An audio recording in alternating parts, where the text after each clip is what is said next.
Yes, so hello everyone. We have over here Kirti Lakmani with us and इन्होंने जो है CA foundation सितंबर 24 में 296 marks score किए हैं एंड क्लियर कर लिया अपना सीए फाउंडेशन एंड अब ये दिवाली भी बहुत बढ़िया तरीके से मना सकते हैं। बिल्कुल। और खास इन्होंने बात ये है कि अयोध्या से भी बिलोंग करते हैं सर, तो क्या मतलब बात है, क्या बात है, मजे ही बहुत मजे। बढ़िया। तो इन्होंने जो है अल्टीमेट सीए से जो है हमारा सीए फाउंडेशन का रेगुलर बैच इन्होंने ज्वाइन किया था, राइट। इन्होंने economics, law and quantitative aptitude जो है वो अल्टीमेट सीए से किया था।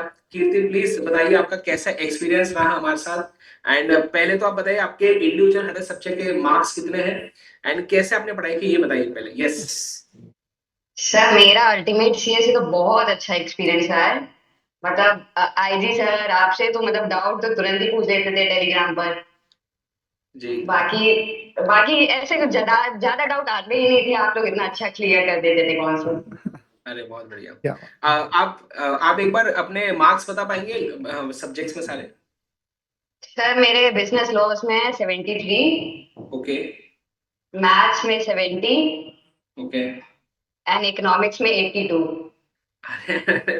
मतलब मैं आपको बताना चाहता हूँ कि पहले जो है ना इकोनॉमिक्स का जो सब्जेक्ट था वो ना बहुत ही मतलब कंपैरेटिवली बहुत इजी था। तो उसमें जो है ऐसा 80 प्लस 90 प्लस स्कोर करना कंपैरेटिवली इजी था पहले जब इकोनॉमिक्स बीसी के हुआ करता था। यस। लेकिन अब जो है आपको भी पता है कि क्या किस लेवल पे सिलेबस आ गया है इकोनॉमिक्स का। आपने 80 प्लस स्कोर किया ये अपने आप में बहुत ज्यादा बड़ी बात है क्योंकि बहुत से स्टूडेंट्स ये नहीं कर पाते हैं, है ना। और आपने जैसे लॉ का बताया 73, ये तो अभी आईजी सर बता पाएंगे। सर बताइए 73 लॉ में, मैं है तो ना। भाई साहब बहुत ही गजब, मतलब और इस बार का पेपर भी है ना सर, बड़ा अजीब सा था। मतलब बहुत जी। लेंदी पेपर था इस बार इंस्टीट्यूट का, छोटे छोटे क्वेश्चन दे रखे थे। और बहुत ज्यादा मतलब उस हिसाब से अगर देखा जाए ना तो वाकई अगर ये 73 मार्क्स है, अगर नॉर्मल पेपर होता तो फॉर श्योर ये 85 प्लस मार्क्स होते। इतना मैं बता सकता हूँ, मतलब बहुत ही अमेजिंग मार्क्स है। तो कीर्ति मुझे एक बात बताइए, आपके बच्चों को इतनी तकलीफ होती है लॉ के अंदर राइटिंग प्रैक्टिस में, फिर एक ये एक सवाल है हमारा, फिर दूसरा आपने टाइम कैसे मैनेज किया? अब इतना बड़ा पेपर आया था तो आपने कैसे वहां पे मैनेज किया 3 घंटे के अंदर, वो जरूर से बताइएगा लॉ से रिलेटेड। सर मेरा भी सेम था कि मेरे को भी बहुत लॉस से डर लगता था। और मैंने मई के स्टार्टिंग में पढ़ाई स्टार्ट कर दी थी। अच्छा। और तब पता चल गया था कि हाँ सितंबर अटेम्प्ट भी होना है। तो मेरा पहले से ही फोकस था कि जनवरी पे तो जाना ही नहीं है। अच्छा। ओके। हाँ सितंबर ही देना है। तो मैंने बाकी रिव्यूज पढ़े यूट्यूब पे अल्टीमेट सीए के लिए, और फिर मैंने कोर्स ज्वाइन कर लिया था।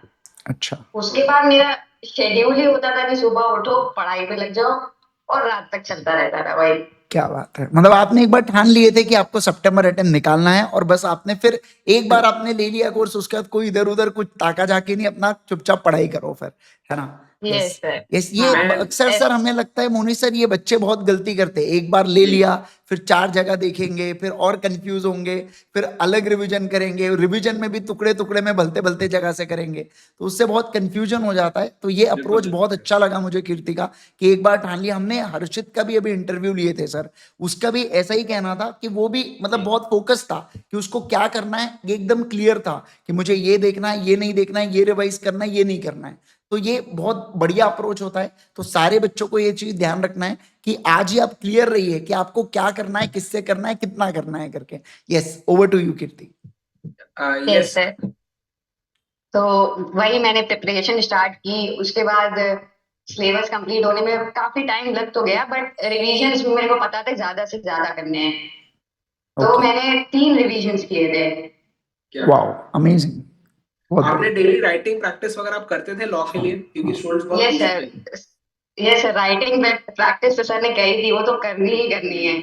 यस, तो मैंने वैसे मैं क्लास में बोलते रहता हूँ कि ये आपको डीपीक्यू है, ये आपको डेली प्रैक्टिस करना है एक क्वेश्चन, तो आप वैसा करते हाँ। थे कुछ फॉलो वगैरह कि हाँ ऐस, सर, कभी कभी रह जाता था बट वो तो करते थे देखो, ज्यादातर। हम भी जब बोलते हैं ना कि करना है तो 100 बार बोलते हैं, तो हमको पता है कि 5-10 बार तो छूटने ही वाला है बच्चे का, लेकिन कम से कम उतना तो होना चाहिए। अब जैसे मैथ्स और इकोनॉमिक्स के लिए आपने 2 घंटे में कैसे मैनेज किया टाइम को, कैसे आप एमसीक्यूज वगैरह किए, थोड़ा सा बताएंगे ना।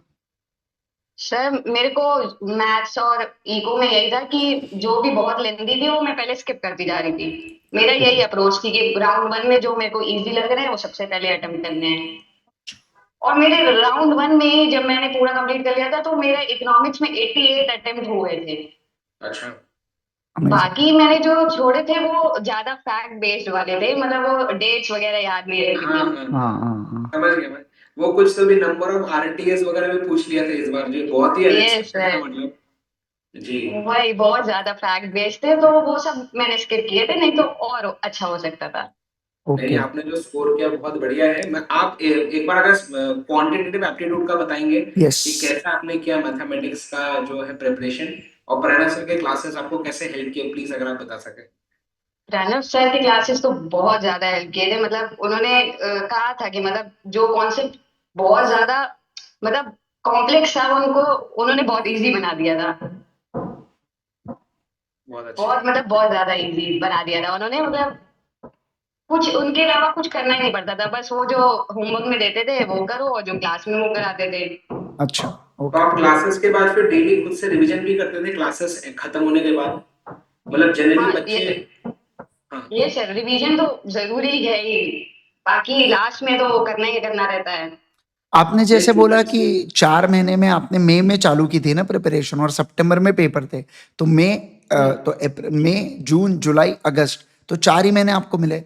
तो आपने फिर क्लासेस आपकी कब तक खत्म हो गई और कितना समय आपने रिवीजन को दिया?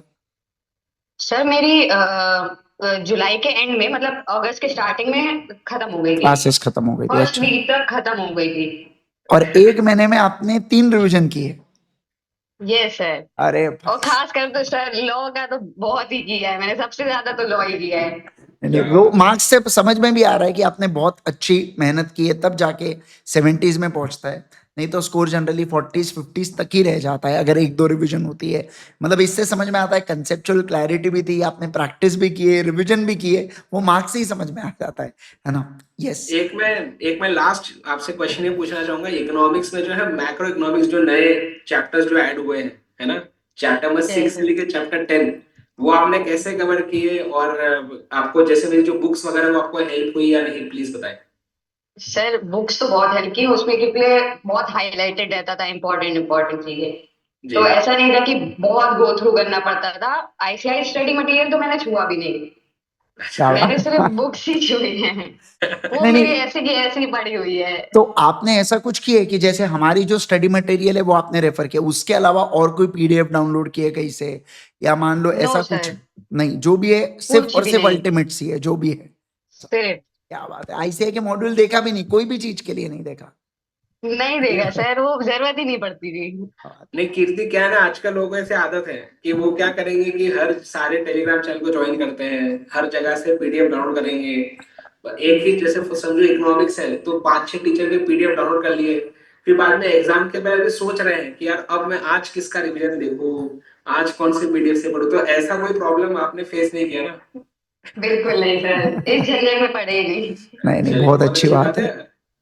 एंड मैं हमेशा से क्लास में बोलता ही हूँ कि यार कोई भी जरूरी नहीं कि मुझसे ही पढ़ना है, किसी से भी पढ़े, पर फिर स्टिक रहना बहुत जरूरी है एक ही टीचर पे, वरना अननेसेसरी आपका खुद का ही कंफ्यूजन बढ़ता है फिर एग्जाम्स के पहले, है ना। Yes. Yes. So thank you so much Kirti हमारे साथ जुड़ने के लिए। एंड एक कुछ आप लास्ट कुछ अगर आप 2-3 टिप्स अगर आप देना चाहे अपने जूनियर्स को जो अभी सीए फाउंडेशन का एग्जाम देने वाले हैं, तो प्लीज आप बताएं। मेरी टिप यही रहेगी कि प्रैक्टिस प्रैक्टिस प्रैक्टिस, मतलब मैथ्स में तो सिर्फ प्रैक्टिस, मैथ्स और अकाउंट में सिर्फ प्रैक्टिस चाहिए।